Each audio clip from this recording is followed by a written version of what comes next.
Cùng unboxing với mình đầu năm nha. Đây cũng chính là cái món cuối cùng trước khi mà mình quay lại Phần Lan. Và các bạn biết gì không? Đây cũng chính là một trong những cái thứ best seller trên Lazada đó.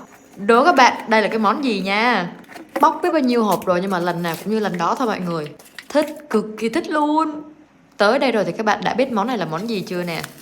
Vâng, thưa các bạn, đây chính là một cái phấn má hồng của nhà Eclipse. Khá lúc mình mua thì tất cả các màu đều sold out, chỉ còn màu này thôi. Mà đợi thì cũng không kịp.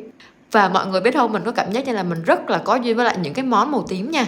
Cái phấn này thì mình test sơ sài vậy thôi, nhưng mà để những cái video lần sau thì mình sẽ test rõ hơn cho mọi người xem nha. Nếu đã sử dụng phấn má hồng này rồi thì hãy cho mình biết cái chất lượng của nó là như thế nào nha.